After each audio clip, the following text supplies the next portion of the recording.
it's Future Lori. Before you watch this January book haul video, let me explain why it's so late. I filmed it, forgot about it, went to edit some videos today, found it again, and so it is way past the day that I filmed this video, but I hope that no matter how much time has passed, you enjoy this January book haul. Hi readers, welcome back. I'm Lori and I'm glad you're here with me. This is going to be a busy week because a lot of the end of January and beginning of February videos are going to go up between now and the end of the week. It always seems like the busiest week for me in terms of filming and posting and editing and filming and posting and editing. So let's talk today about the books that I hauled in February. So I hauled 9 books. Yeah, which is a good bit, and I only paid for 1. So let's talk about how that happened and then my total price. Now, is that the reason that I am excited about the 9 books? No, I'm excited about the 9 books because they came from a variety of sources, and in some cases they are very disposable. So in other words, some of the books that I hauled this month will not stay in my library shelves for long. Having said that, let's get started on what happened in February.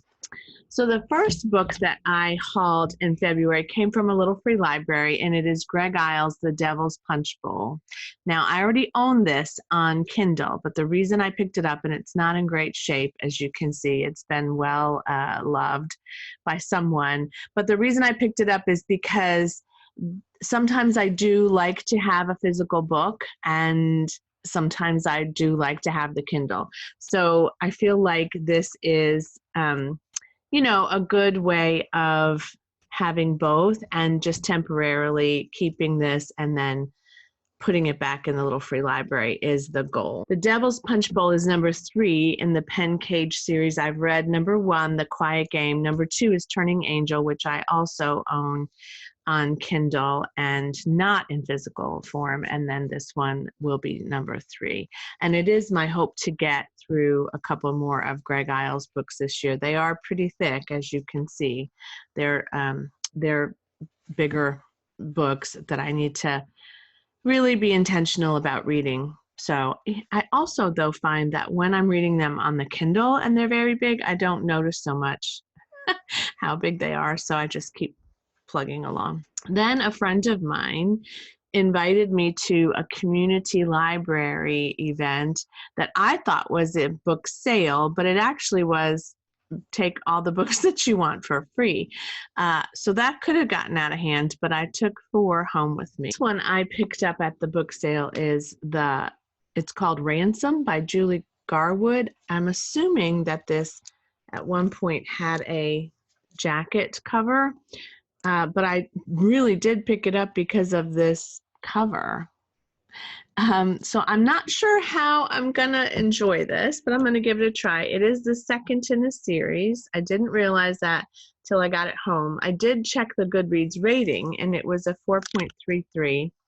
It is a bit of a historical, I think it's like a historical, almost fantasy maybe. I am a little bit confused about what this book is, but it says, overflowing with all the majesty and intrigue of medieval glory days, this magnificent New York Times bestseller is a page-turner of passion, loyalty, justice, and honor.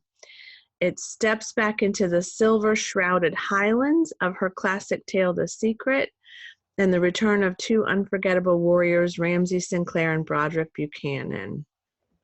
So this is after Richard the Lionhearted, and yeah, we'll see. But I did think that this was pretty, and if I start it and I don't love it, then no harm, no foul, right? All right, then I picked up Little Bee by Chris Cleave. This has been on my radar for a while, and I've been curious about it. Sorry, there's some glare. This follows a Nigerian refugee, and somehow she meets a a widow in London, and their lives come together. And I have understood that it is pretty good. A lot of my friends have read it in their book clubs, and so it's been an interesting read to me. And it's there's a buzz. It's an older buzz. It's an older book, but there's a buzz. So I am excited about that. A special story about what happens when they come together. Then I got, sorry, I had to put my glasses on to see, Jonathan Sandloffer,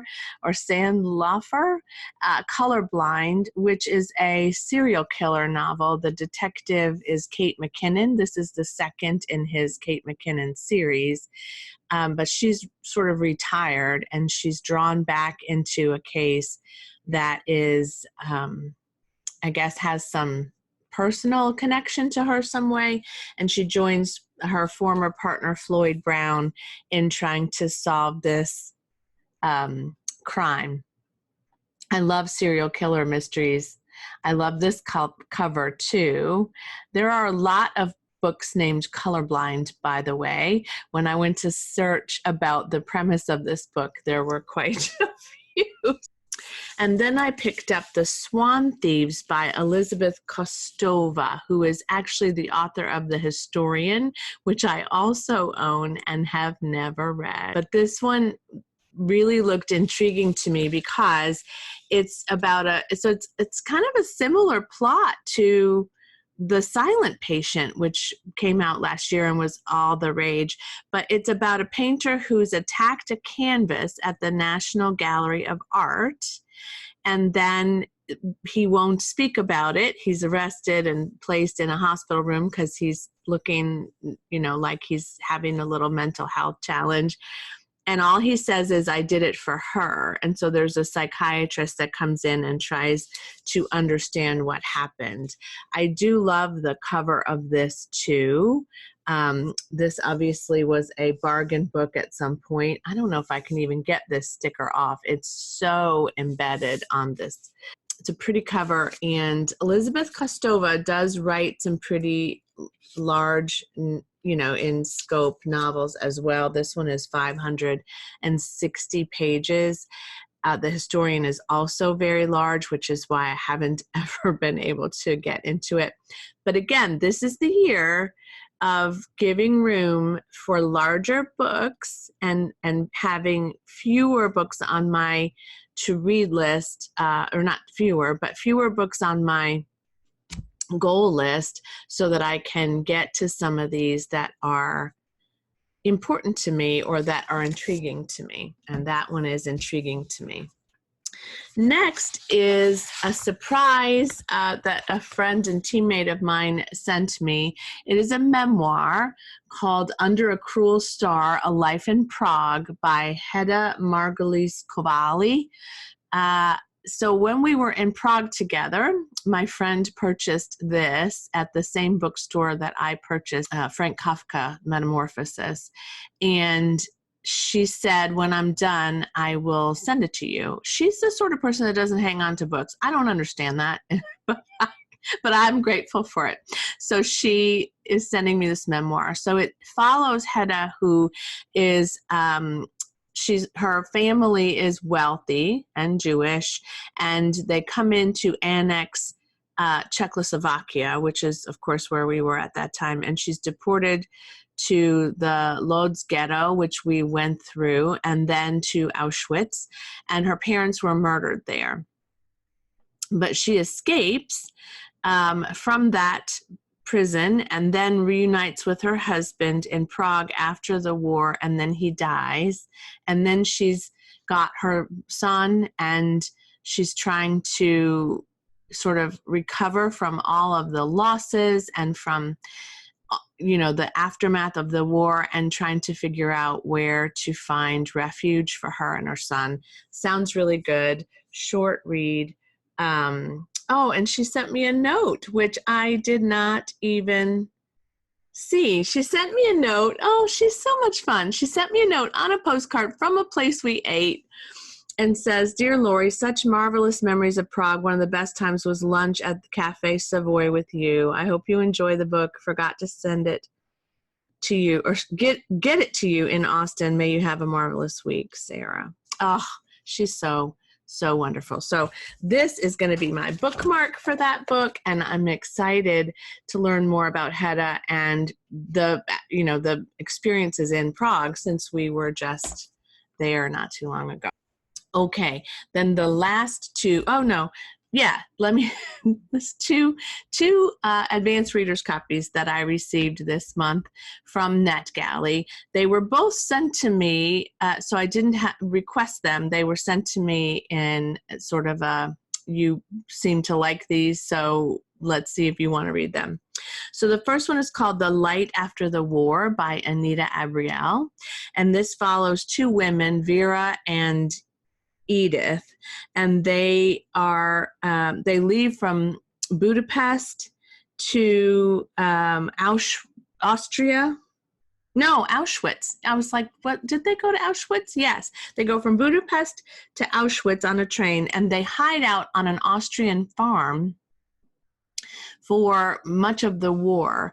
And then when they come off of the farm, when the war ends, Vera falls in love, marries a captain that she meets, Anton, and then Anton disappears. And so Vera and Edith have to also decide how to recover from the experiences that they've had during the war and make a new life. And so they end up on Ellis Island. So it is I think a moving character story, historical fiction.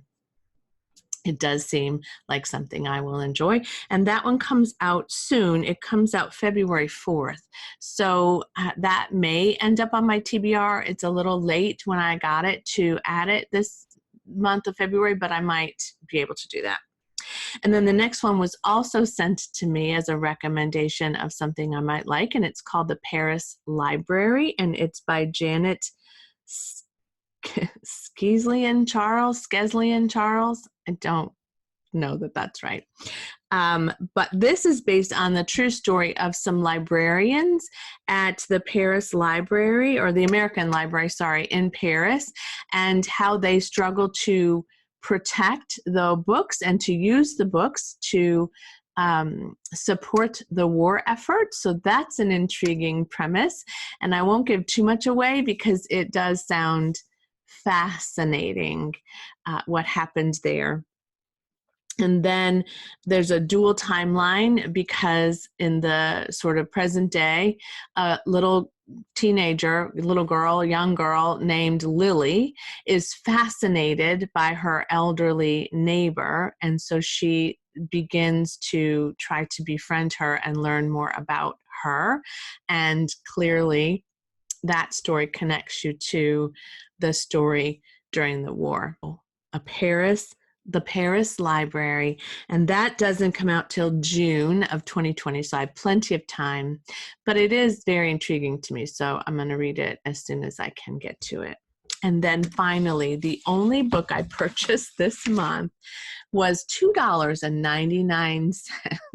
So my total cost of this 9-book haul was $2.99 plus tax, and that is The Turn of the Screw by Henry James. So Megan and I were talking about not only how much we love The Turn of the Key, but also the second season of The Haunting of Hill House is coming out on Netflix.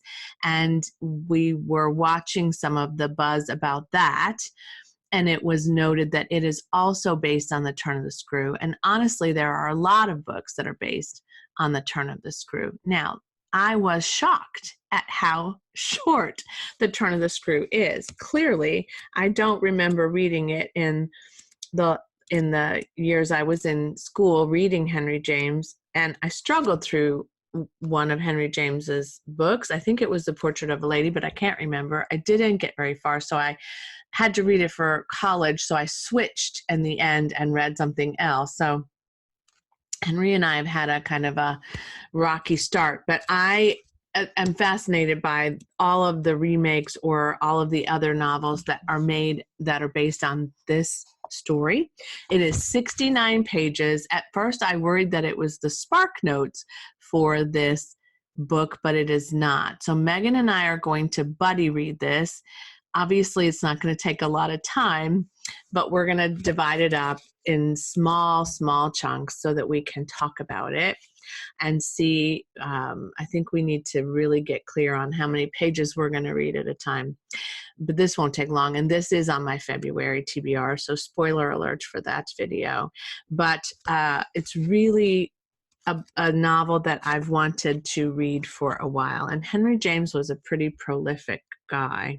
So this book follows a nanny or a governess that takes care of two children named Miles and Flora, and the house has some ghostly lurking shadows and some unexplainable events, and she is struggling to understand what's happening and what's real and not real. And best plot for a ghost story ever, right? The house is haunted and there's children who may or may not be a part of it.